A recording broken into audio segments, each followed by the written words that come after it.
എവിടെ പോയാലും കയ്യൂക്കുള്ളവൻ കാര്യക്കാരനെന്ന് പറയുന്നത് എത്ര ശരിയാണ്. ബിഗ് ബോസ് വീട് അത് തെളിയിക്കുകയാണ്. ബിഗ് ബോസ് വീടിനകത്ത് വളരെ കുറച്ച് അഗ്രഷൻ കാണിച്ചിട്ടുള്ള ഒരാളാണ്. അഗ്രഷൻ കാണിച്ചിട്ടില്ല എന്ന് തന്നെ പറയാം അനീഷ്.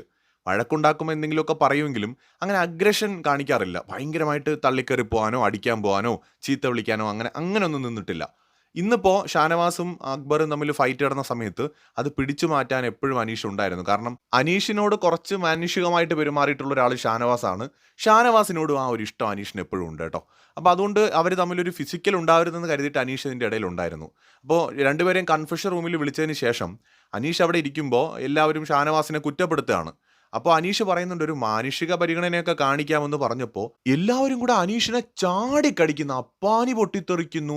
മറ്റേ ആര്യൻ അടിക്കാൻ വേണ്ടി എണീറ്റ് പോകുന്നു. അതുപോലെ അഭിലാഷിന്റെ പട്ടി ഷോ, എല്ലാവരും പട്ടി ഷോ. എന്നാ ഷോ എന്നറിയോ? കാരണം ഇത് ഇവന്മാർ അക്ബറിന്റെ അടുത്ത് കാണിക്കോ? ഇത് ഷാനവാസിന്റെ അടുത്ത് കാണിക്കൂല.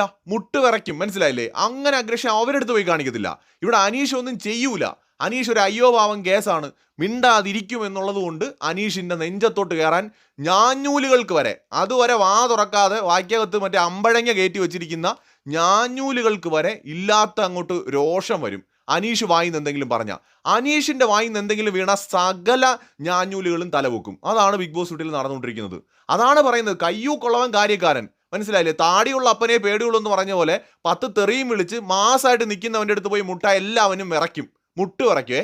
പാവം പോലെ ഇരിക്കുന്നവൻ്റെ നെഞ്ചത്ത് കയറാൻ ഭയങ്കര ഉത്സാഹമാണ് കൂട്ടമായിട്ട്. എന്ത് ജന്മങ്ങളാണെന്തോ.